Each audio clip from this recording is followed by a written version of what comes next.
अस्सलाम वालेकुम स्टूडेंट, कैसे हैं आप सब? उम्मीद करती हूँ सब खैरियत से होंगे। जी, my name is Nabila, I am from IT department और मैं यहाँ आपके साथ सीएमई के प्लेटफॉर्म से मुखातिब हूँ। आज हम लोगों ने एसएनए का लेक्चर नंबर 11 डिस्कस करना है। So let's start our today session. आज जो हमारा टॉपिक है वो है सिक्योरिटी नेटवर्क ट्रैफिक। ठीक है, सबसे पहले हमारे पास आ जाता है इंट्रोडक्शन, जिसमें हम ये देखेंगे कि नेटवर्क क्या है और सिक्योरिटी क्या है। ठीक है, नेटवर्क की सिक्योरिटी किस तरह से मेंटेन की जा सकती है। Network security is a complicated subject historically only tackled by well trained and experienced experts. ठीक है, नेटवर्क सिक्योरिटी जो है वो एक बहुत मुश्किल सब्जेक्ट यानी बहुत मुश्किल अमल है, जिसको सिर्फ और सिर्फ एक्सपर्ट लोग ही टैकल कर सकते हैं। ठीक है, यानी हैंडल कर सकते हैं। However, as more and more people become wired, an increasing number of people need to understand the basics of security in the networked world. जैसा कि आप लोगों को पता है कि आजकल हर कोई कंप्यूटर की फील्ड में आ रहा है। ठीक है, अगर कोई कंप्यूटर की फील्ड में नहीं भी आ रहा तो और इसके अंदर मजीद फील्ड्स हैं, लाइक नेटवर्किंग हो गई, प्रोग्रामिंग हो गई, ग्राफिक डिजाइनिंग हो गई। ठीक है, इस तरह की फील्ड्स में जब लोग आना स्टार्ट हो जाते हैं तो फिर वहां पर हमें ऐसे लोगों की भी ज़रूरत ज़्यादा पड़ती है जो लोग एक्सपर्ट होते हैं सिक्योरिटी में। ठीक है, यानी कि जो बहुत ज़्यादा ट्रेन पीपल्स होते हैं। जैसे ही लोगों की तादाद इंक्रीज़ होती है, हमें सिक्योरिटी के लिए उन एक्सपर्ट लोगों की भी तादाद ज़्यादा करनी होती है। ठीक है, सो अगर आप लोग कंप्यूटर की फील्ड में आते हैं तो बहुत ज़रूरी है ये कि लोग सिक्योरिटी की फील्ड में भी आगे जाएँ, ताकि हमारे पास सिक्योरिटी में कोई प्रॉब्लम ना बने। तो इस चीज़ को जो है ना, वो सिक्योरिटी को सिर्फ एक्सपर्ट लोग टैकल करते हैं और हमें ऐसे लोगों की भी ज़रूरत पड़ती है with the passage of time. Network security consist of the provisions and policies adopted by a network administrator to prevent and monitor unauthorized access, misuse, modification or denial of a computer network and network accessible resources. अब इसमें वो ये कह रहे हैं कि जो network की हमारी सिक्योरिटी है वो किन चीज़ों पर मुश्तमिल है, उसके कुछ अपने रूल्स हैं, कुछ अपनी उनकी रिस्ट्रिक्शंस हैं। ठीक है, जो क्यों बनाई गई हैं, ताकि हमारे मॉनिटर को हमारा हमारा जो डाटा है उसको बचाया जा सके अनऑथराइज्ड एक्सेस से। ठीक है, यानी कि कोई गलत बंदा हमारा डाटा यूज़ ना करे और कोई ऐसा बंदा हमारा डाटा मिसयूज़ ना करे। नेक्स्ट हमारे पास मिसयूज़ का ऑप्शन है, यानी कि अगर आपका कोई एक डाटा है किसी बेहतर काम के लिए बनाया गया है, ठीक है, किसी लीगल काम के लिए बनाया गया है, तो अगर कोई बंदा उसको मिसयूज़ कर ले, कोई भी यूज़र उसको मिसयूज़ कर ले, तो इसमें आपका अपना नुकसान होता है। ठीक है, मॉडिफिकेशन ये है कि अगर आपने कोई डाटा बनाया है, कोई भी, लाइक एग्जांपल छोटी सी ले ले, प्रेजेंटेशन बनाई है, कोई उसमें मॉडिफिकेशन करके चला जाए, कोई भी, ठीक है, तो आपको क्या मिलेगा? आपने अपनी तरफ से तो अपने टॉपिक के अकॉर्डिंग प्रिपरेशन बना दी, प्रेजेंटेशन प्रिपेयर कर दी, ठीक है, लेकिन अगर कोई इसमें मॉडिफिकेशन कर दे, चेंजिंग कर दे, आपके तो मार्क्स कट जाएंगे। तो इसमें लॉस किसका है? सिर्फ आपका। ठीक है, तो आपको हर तरह के लॉस से बचाने के लिए ही सिक्योरिटी का कंसेप्ट है यहाँ पे। नेटवर्क को सिक्योरिटी क्यों कहा गया, क्यों कहा गया है कि हर नेटवर्क में सिक्योरिटी ज़रूरी है? क्योंकि आपका डाटा जो है वो किसी अनऑथराइज्ड एक्सेस के पास ना जाए, कोई गलत बंदा उसको यूज़ ना करे, मिसयूज़ ना हो, चेंजिंग ना हो। इन शॉर्ट, आपकी इजाज़त के बगैर कोई आपका डाटा यूज़ ना कर सके। ठीक है, ये सारा काम कौन करता है? सिक्योरिटी करती है। Network security involves the authorization of access of data in a network which is controlled by the network administrator। और ये जो आपकी अथराइजेशन है, यानी कि वही लोग आपका डाटा यूज़ कर सकते हैं जिनको आप अलाउ करें। ये सारी चीज़ें कौन कंट्रोल करता है? Network administrator. ठीक है, ये आप लोगों ने याद रखना है कि नेटवर्क एडमिनिस्ट्रेटर ही नेटवर्क की सिक्योरिटी को मेंटेन करता है, उसके सारे वर्क को कंट्रोल करता है।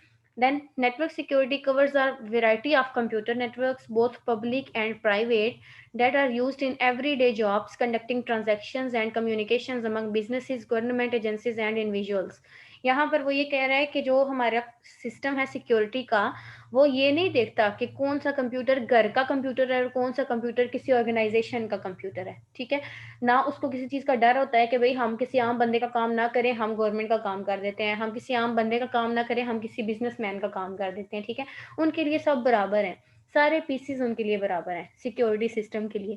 उसने एक आम बंदे के कंप्यूटर की भी सिक्योरिटी का ख़्याल रखना है और उसने एक बहुत बड़ी ऑर्गेनाइज़ेशन के कंप्यूटर्स की सिक्योरिटी का भी ख़्याल रखना है। ठीक है, तो वो ये कह रहे हैं कि आप जो ऑनलाइन ट्रांज़ैक्शन करते हैं, घर बैठ के ट्रांज़ैक्शन करते हैं किसी या फिर किसी और के साथ कम्युनिकेशन करते हैं, किसी बिज़नेस या किसी ऑर्गनाइज़ेशन के अंदर, ठीक है, किसी एजेंसी के अंदर, गवर्नमेंट की एजेंसी है या कोई वैसे ही बड़ी ऑर्गनाइज़ेशन है, बिज़नेस है, तो जहाँ पर भी आप लोग अपने पीसी को यूज़ करेंगे, सिक्योरिटी वहाँ पर आपका डाटा सिक्योर रखेगी।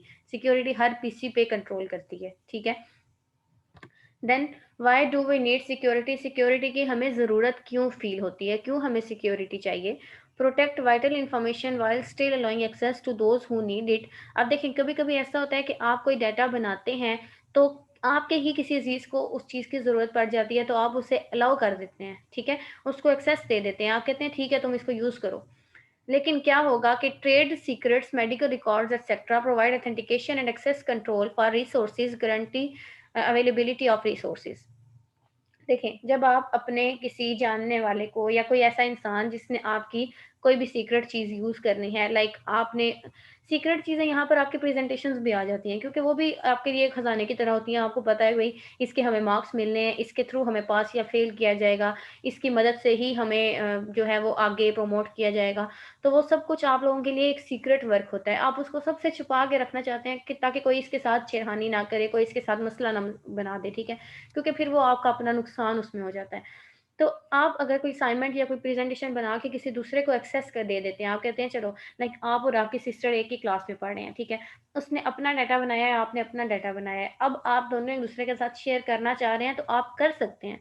अगर उसको ज़रूरत है, आप उसके साथ डाटा शेयर करें, अगर आपको ज़रूरत है, वो आपके साथ डाटा शेयर करेगी, लेकिन सिक्योरिटी का कांसेप्ट यहाँ पर भी है। अगर आप उसे सिर्फ़ इतनी एक्सेस देते हैं कि वो डाटा को देख सकती है, ठीक है, तो वो उसके साथ चेंजिंग परफॉर्म नहीं करेगी, वहाँ पर वो मॉडिफिकेशन कर ही नहीं सकती क्योंकि आपने उसे एक्सेस ही इतनी दी है, ठीक है? आपने उसे सिर्फ़ इतनी एक्सेस दी है कि वो उसको देख सकती है।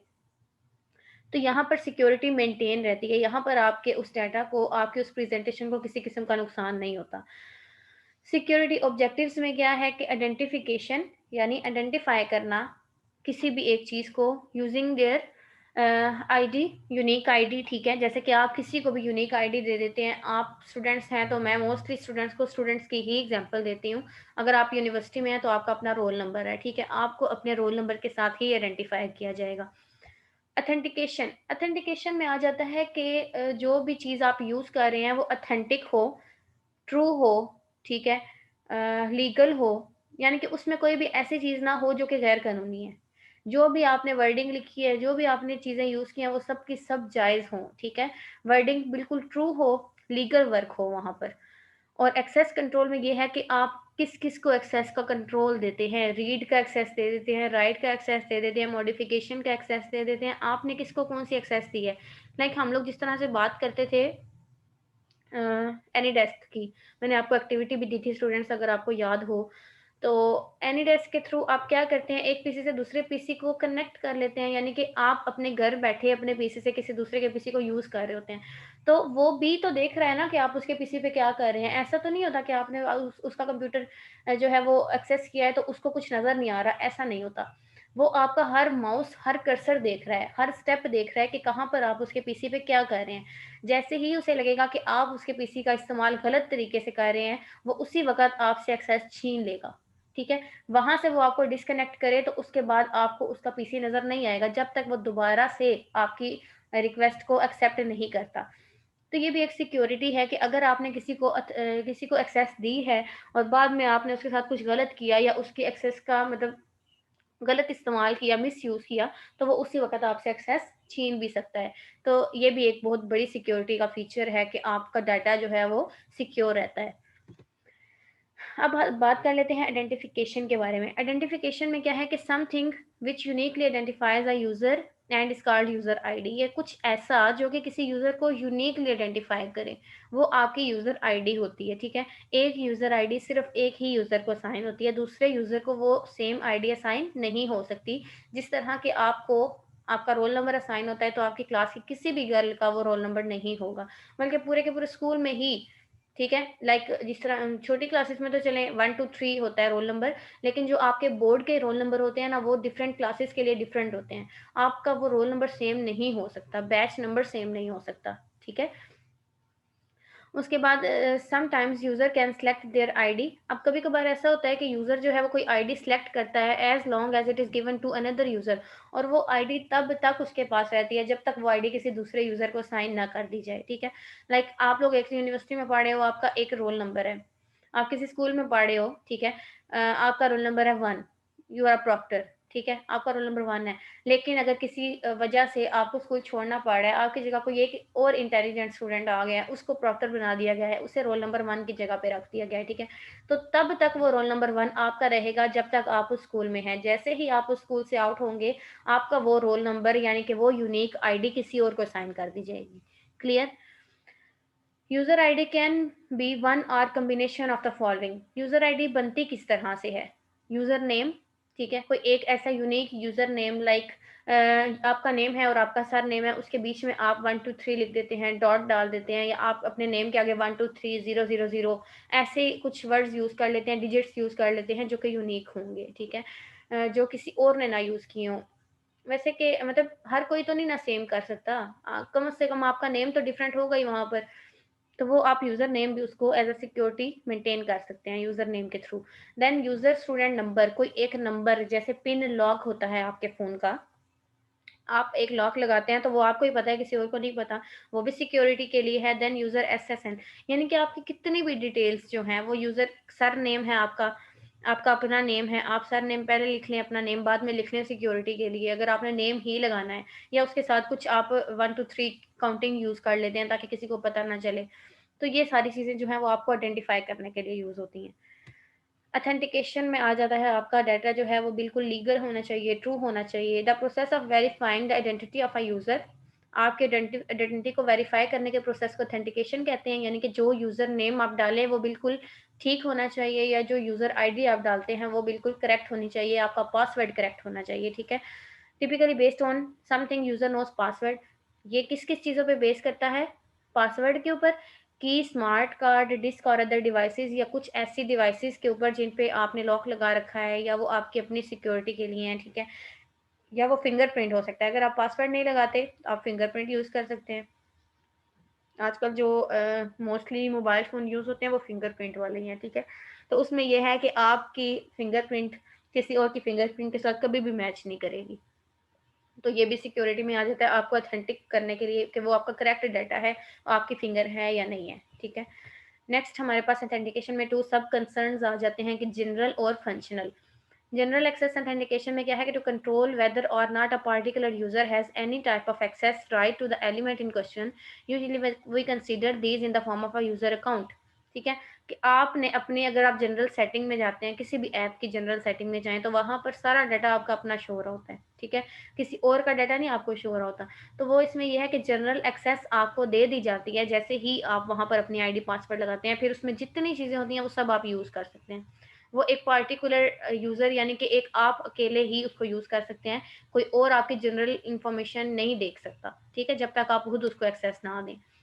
फंक्शनल ऑथराइजेशन में क्या है कि concern with individual user rights, what for example can a user do once authenticated, can they figure the device or only see data? Functional authorization में ये है कि अगर कोई यूज़र आपका फ़ोन चेक करना चाहता है या आपका पीसी चेक करना चाहता है, ठीक है, तो वो क्या करेगा? ज़्यादा से ज़्यादा सिर्फ देख सकता है, उसको यूज़ तो नहीं ना कर सकता। वो फंक्शनल ऑथराइजेशन है कि आप उसको कितनी ऑथराइजेशन देते हैं, कितना आप उसको एक्सेस देते हैं कि वो सिर्फ देख सकता है या वो उसमें चेंजिंग भी कर सकता है। कभी कभी ऐसा होता है कि आप अपनी जो आपकी एप्स हैं उन पे पासवर्ड लगा के फ़ोन का पासवर्ड हटा देते हैं, ठीक है, और आप किसी भी बच्चे को फ़ोन देके कहते हैं ये लो तुम यूज़ कर लो। आपको पता होता है कि ये गेम ही खेलेगा, ये आपकी पर्सनल चीज़ें नहीं खोल सकता, ठीक है। आपको पता होता है कि ये अगर आपके फ़ोन पे पासवर्ड नहीं है, आपके पीसी पे पासवर्ड नहीं है, तो सिर्फ वो उन्हीं चीज़ों को एक्सेस कर सकेगा जो जिनमें आपने सिक्योरिटी नहीं रखी, जिनमें आपने फंक्शन यूज़ किए हुए हैं, ठीक है, जिनमें आपने सिक्योरिटी का फंक्शन यूज़ किया है, वो चीज़ें वो कभी भी ओपन नहीं कर सकेगा। वो उसके लिए पहले आपको यूनिकली आइडेंटिफाई करेगा कि इसमें तुम कुछ ऐसा पुट करो जिससे हमें पता चले कि ये तुम ही हो। तो ये सारा कुछ क्यों किया जाता है? सिक्योरिटी को मेंटेन करने के लिए। अथेंटिकेशन के प्रोसीजर डिस्कस कर लेते हैं। Two party authentication, one way authentication, two way authentication, third party authentication. ठीक है, यानी कि इसमें आप इंडिविजुअल तौर पर भी वर्क कर सकते हैं, विद द ग्रुप्स भी वर्क कर सकते हैं, लेकिन आपका जो डाटा है, आपका जो जितना भी आपका वर्क है वो अथेंटिक होना चाहिए, ट्रू होना चाहिए।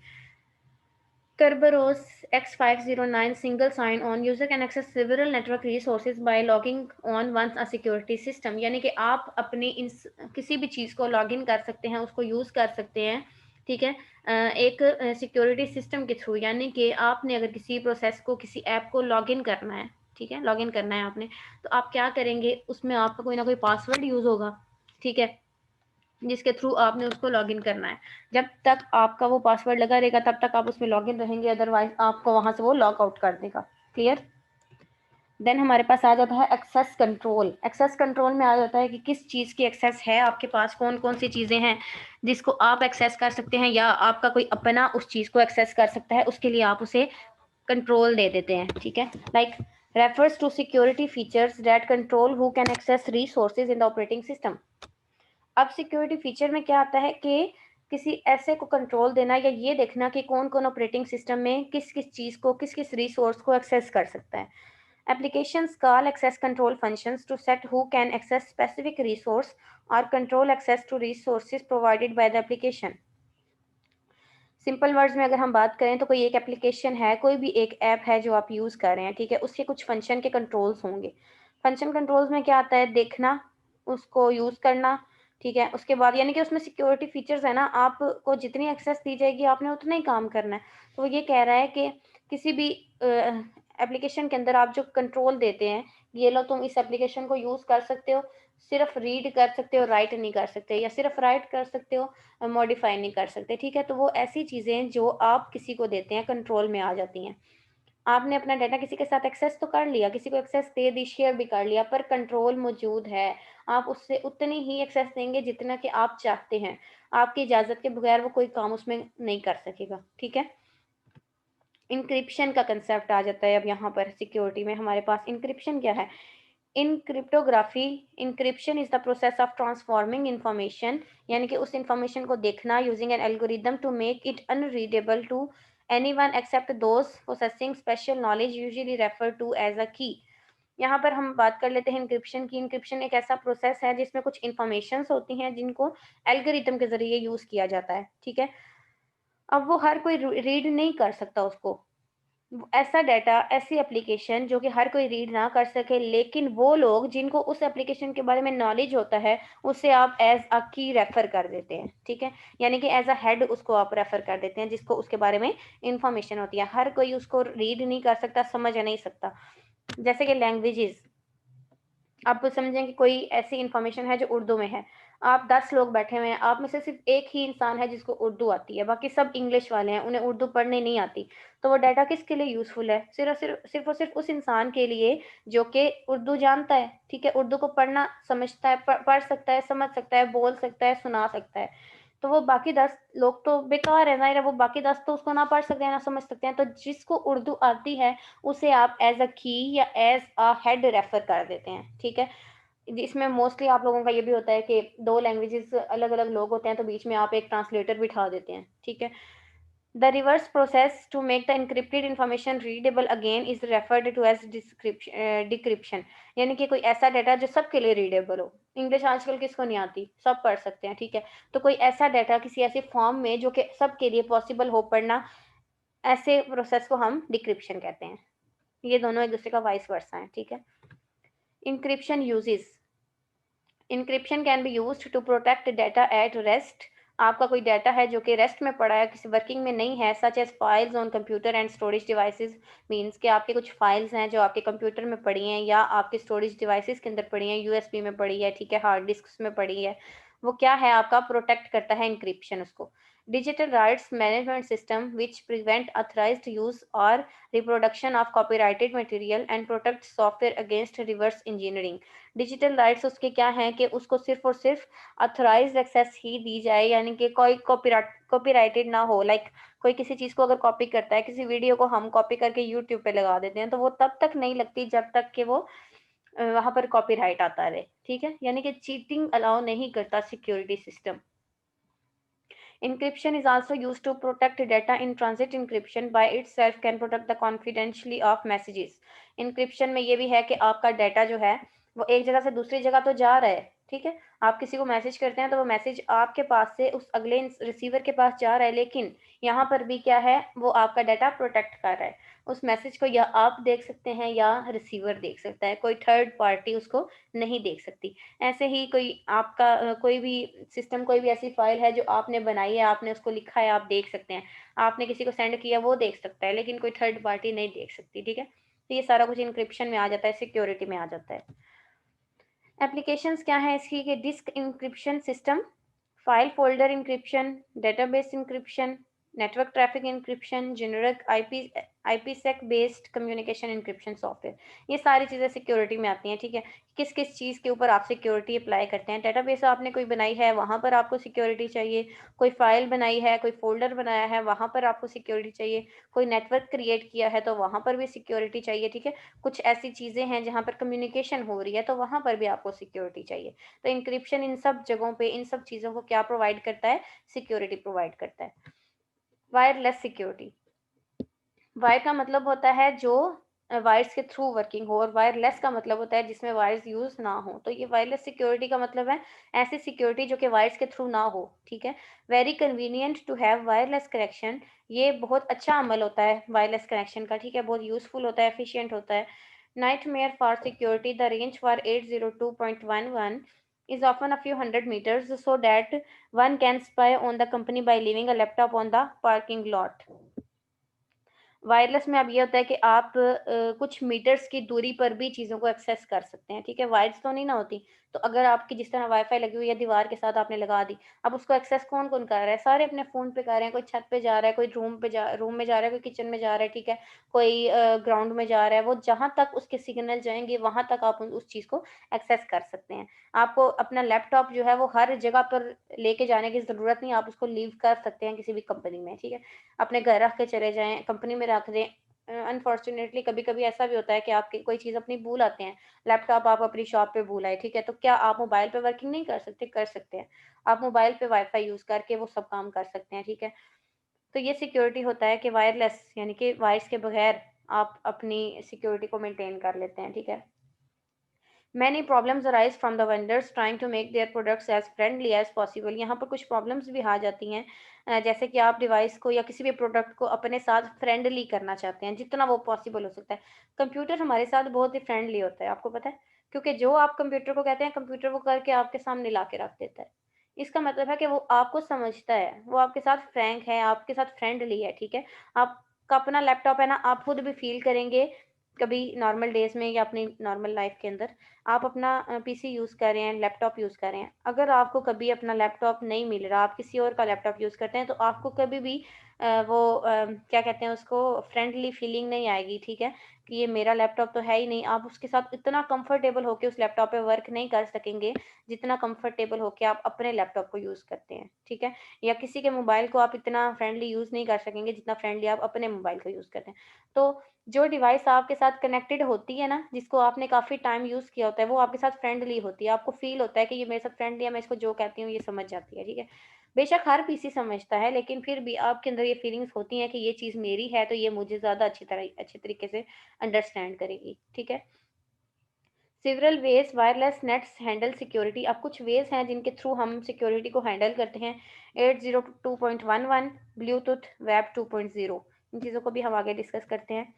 802.11 सिक्योरिटी क्या करती है कि IEEE, ठीक है, 802.11 specified security standards for lens, यानी कि ये कुछ कोडिंग वर्ड्स हैं जो कि लैन सिस्टम में आपकी सिक्योरिटी को मेंटेन करते हैं। लैन में कौन कौन से कंप्यूटर्स आते हैं, एक होम आ जाता है, एक बिल्डिंग आ जाती है, एक ऑफिस आ जाता है, एक यूनिवर्सिटी, एक कॉलेज, यानी कि एक लिमिटेड एरिया, ठीक है, जहाँ पर उसके सिग्नल्स जा रहे हैं। Interoperable implementations called wifi protected areas, यानी कि जहाँ पर वाईफाई होती है वहाँ पर वो उसको प्रोटेक्ट करता है, ठीक है, वहाँ पर इम्प्लीमेंट होता है ये। Wireless application protocol standard to provide wireless phones and other wireless devices access to telephony and information services including the internet. Wireless application protocol में ये है कि वो किसी एक सिस्टम के थ्रू, वायर्स के थ्रू नहीं कनेक्ट होता, लेकिन सिग्नल्स के थ्रू वो कनेक्ट होता है, ठीक है। उसमें इंफॉर्मेशन भी प्रोवाइड की जा रही है, सर्विसेज भी दी जा रही है through internet. WAP security, primarily provided by wireless transport layer security, provides the security between the mobile device and the web gateway to the internet. अब इसमें क्या किया जा रहा है कि ये जो सिक्योरिटी सिस्टम है ये प्रोवाइड कर रहा है डिफरेंट स्पोर्ट्स को, डिफरेंट लेयर्स को सिक्योरिटी की। ठीक है, आप अपने मोबाइल फ़ोन को यूज़ कर रहे हैं या आप इंटरनेट को किसी और सिस्टम पे यूज़ कर रहे हैं, ठीक है, तो वो उनके दरमियान सिक्योरिटी को देखेगा। बेशक ये नहीं होता कि अगर जैसे कि आप वायर के थ्रू, ठीक है, जैसे DSLR लगाते हैं, DSL यानी कि केबल लगा देते हैं आप कंप्यूटर के साथ तो आपको इंटरनेट मिलता है, तो वो भी तो सिक्योरिटी को मेंटेन कर रहा है और वाईफाई भी सिक्योरिटी को मेंटेन कर रही है। कभी ऐसा हुआ है कि DSL लगाने से आपका इंटरनेट किसी और तरीके से चल रहा हो और वाईफाई लगाने से किसी और तरीके से चल रहा हो? नो, इंटरनेट ने सेम वर्किंग करनी है। ठीक है, बेशक आप वो लगा लें ईवो, बेशक आप DSL लगा लें, बेशक आप ये वाईफाई लगा लें, प्रोसीजर सेम है सबका। वर्किंग पीसी के अंदर नेटवर्क की सेम होगी, सिक्योरिटी का प्रोसीजर भी सेम है। ठीक है, जहाँ जहाँ सिक्योरिटी है वहाँ वहाँ पर सिक्योरिटी होगी। ये नहीं कि वायर लगाओगे तो पासवर्ड नहीं मांगेगा, वाईफाई लगाओगे तो पासवर्ड मांगेगा, ऐसा नहीं होता। जिस चीज़ पे आपका पासवर्ड है उस पे आपका पासवर्ड है, चाहे आप कोई भी चीज़ यूज़ कर रहे हैं। 802.11 standard prescribed a data link security protocol called WEP, wild equivalent privacy, ठीक है, assigned to make the security of a wireless LAN as good as it is a wired LAN। यानी कि आपकी जो वाईफाई है वो भी उतनी ही सिक्योरिटी प्रोवाइड करेगी जितना का आपका वाइड लैन। ठीक है, वाइड लैन वो होगा जिसमें वायर्स के थ्रू कंप्यूटर कनेक्ट होंगे और वाईफाई वो होगा जिसमें सिर्फ पासवर्ड के थ्रू। वाईफाई का आप पासवर्ड लगा लें तो आप कहीं पे भी आपको वायर्स की ज़रूरत नहीं पड़ती। ठीक है, तो इन दोनों में सिक्योरिटी को ये मेंटेन करता है। WEP यानी कि wide equivalent privacy has been broken already in July 2001। ये 2001 में इसको स्टॉप कर दिया गया था इस वर्किंग को, क्योंकि हर साल न्यू वर्जन आते हैं, हर साल न्यू चीज़ें आती हैं, न्यू सिक्योरिटी सिस्टम्स आते हैं। ठीक है, उसके बाद सोल्यूशन क्या है कि replace WEP with WPA। WEP को किसके साथ रिप्लेस किया गया था? वाईफाई प्रोटेक्टेड एक्सेस और वाईफाई प्रोटेक्टेड एक्सेस 2 के साथ। Final proposal in 802.11 robust security network. RSN भी एक सिक्योरिटी नेटवर्क था। The wifi alliance certificate vendors in compliance with the full 802.1 specification under the WPA2 program. यानी कि ये एक पुराना वर्जन था सिक्योरिटी का 802। ठीक है, उसके बाद कुछ मतलब प्रॉपर सर्टिफाई वगैरह किया गया था, सर्टिफिकेट था इसका, लेकिन हर चीज़ जो है वो वक्त के साथ इंक्रीज होती है, इन्हेंस होती है, हर नया वर्जन आता है, न्यू चीज़ें अपडेट होती हैं। ठीक है, तो उसके बाद फिर इसको किसके साथ अंडर चेंज कर दिया गया था? WPA प्रोग्राम 2 के साथ। क्लियर, ये अपडेशन आई थी, आप इस तरह भी कह सकते हैं कि अपडेट हो गया था ये सिस्टम। देन ब्लूटूथ की बात कर लेते हैं। ब्लूटूथ के बारे में आप लोग काफ़ी कुछ जानते होंगे। वर्डिंग पढ़ने से पहले मैं आपके साथ ये शेयर कर लूँ कि फ़र्ज़ करें आपके मोबाइल पे ब्लूटूथ ऑन है, आप अपने मोबाइल से किसी के मोबाइल पे कोई चीज़ भेजना चाह रहे हैं, ठीक है? तो आप उसको भी कहेंगे ना कि तुम अपना ब्लूटूथ ऑन करो। तो पेयर बनाना पड़ता है आपको। जब तक आप अपने फ़ोन से एक्सेप्ट नहीं करेंगे, वो आपके फ़ोन को एक्सेस नहीं कर सकता, या जब तक वो रिसीव नहीं करेगा आपकी फ़ाइल को, आप फ़ाइल सेंड नहीं कर सकते। जब तक आप रिसीव नहीं करेंगे, वो फ़ाइल सेंड नहीं कर सकता। तो ये ब्लूटूथ में भी सबसे बड़ी क्या चीज़ आ रही है? Security. Considerably shorter range than 802.11 cannot be attacked from the parking lot, but feasible to attack it from next office। अच्छा, ब्लूटूथ जो है वो एक थोड़ी रेंज के अंदर यूज़ होता है। ठीक है, अगर आप एक ऑफिस में बैठे हुए हैं तो ऑफिस में ये भी है कि एक रूम के साथ दूसरा रूम है, ठीक है, ब्लूटूथ आपने एक्सेस कर लिया, पर अगर कोई एक पोर्शन से दूसरे पोर्शन पे जा रहा है, ठीक है, तो फिर तो उस पर अटैक ही होगा ना, फिर तो ब्लूटूथ का कोई फायदा ना हुआ उसे, उसके पास सिग्नल ही नहीं जा रहे, वो एक्सेस ही नहीं कर पा रहा। ठीक है, तो ये एक शॉर्टर रेंज के अंदर वर्क करता है आपका Bluetooth. An attacker next door can read the signals from one's keyboard or the data sent to the Bluetooth printer in the next office। यानी कि ब्लूटूथ जो है वो जैसे ही आप ऑन करते हैं, अगर आपके पास 4-5 लोग बैठे हैं, उन सब के पास आपकी डिवाइस चली जाएगी। ठीक है, उन सब के पास एक्सेस चली जाएगी। तो उसमें से कोई भी उसको यस कर सकता है, कोई भी उसको पेयर बना सकता है। अगर आपको नहीं पता कि आपने किसको पेयर करना है, तो आपको जो भी पहले ऑफर आएगी आप उसे एक्सेप्ट कर लेंगे। ठीक है, इस तरह ज़रूरी नहीं कि वो वही इंसान हो जिसको आपने ब्लूटूथ एक्सेस देनी है।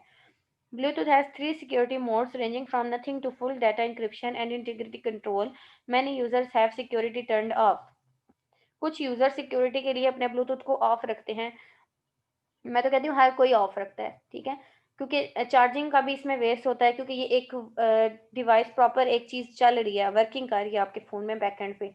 तो आपको जब इसकी ज़रूरत होती है आप इसे ऑन करते हैं, जब आपको इसकी ज़रूरत नहीं होती आप इसे ऑफ कर देते हैं। तो ये सिक्योरिटी सिस्टम है कि अगर ये ऑन भी है, ठीक है, तो भी लोग इसको एक्सेस ना कर सकें, हर कोई इसे एक्सेस ना कर सके। Two devices must be share a secret key, perhaps the user type a pin in both। Secret की यहाँ पर शेयर हो सकती है, ठीक है, ब्लूटूथ के थ्रू आप कुछ भी शेयर कर सकते हैं। The negotiate the channel to be used and establish a 128-bit session key. Some bits made public due to government restrictions। अच्छा, कुछ जो चीज़ें होती हैं वो गवर्नमेंट की तरफ से ही उस पर रिस्ट्रिक्शंस होती हैं कि आप उनको शेयर नहीं कर सकते।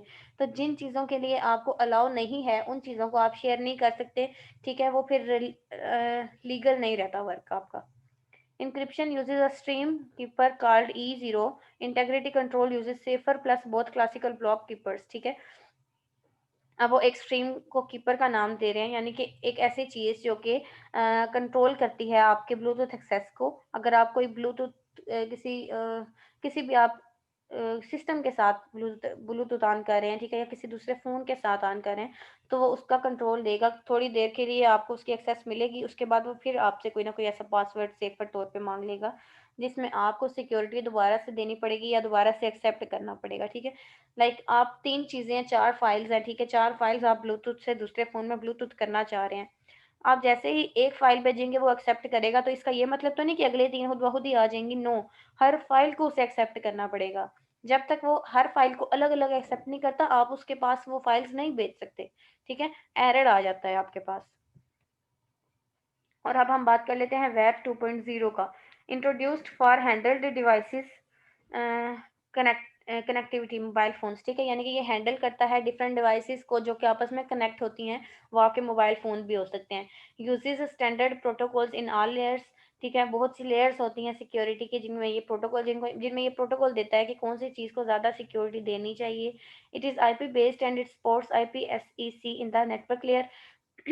आईपी बेस्ड है ये, ठीक है, इंटरनेट प्रोटोकॉल बेस्ड है ये। और नेटवर्क लेयर के अंदर इसको ये हर किसी को सपोर्ट करता है। नेटवर्क के अंदर जो भी चीज़ आएगी सिक्योरिटी उसको सपोर्ट करेगी। TCP connections protected by TLS in the transport layer. अच्छा, ट्रांसपोर्ट लेयर में ये होता है कि डाटा ट्रांसफर होता है, ठीक है। ट्रांसपोर्ट का मतलब ये है कि एक जगह से दूसरी जगह किसी चीज़ को लेके जाना। तो वो उसको भी, उसके भी जितने कनेक्शन होते हैं उन्हें प्रोटेक्ट करता है, उनको भी सिक्योरिटी मेंटेन प्रोवाइड करता है। Uses HTTP client authentication. Hyper text transfer protocol का जो क्लाइंट होता है उसको वो ऑथेंटिकेशन देता है कि सिर्फ ये ऑथेंटिक डाटा है, इसको तुम ट्रांसफर कर सकते हो। जो चीज़ ऑथेंटिक नहीं होगी वो वहीं पे एरर दे देगी, वो उसको आगे सेंड ही नहीं करेगा, ठीक है। Probably better than 802.11 and Bluetooth because it only relies on well-known security standards।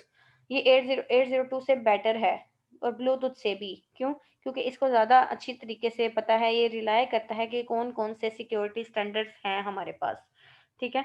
तो ये कुछ वायरलेस सिक्योरिटी थी। अभी ये टॉपिक आपका कंप्लीट नहीं हुआ, इंशाल्लाह नेक्स्ट लेक्चर में आपको जो आगे इसके एक दो टॉपिक रह गए हैं इसी चैप्टर के, वो मैं इंशाल्लाह नेक्स्ट लेक्चर में आपके साथ डिस्कस करूंगी।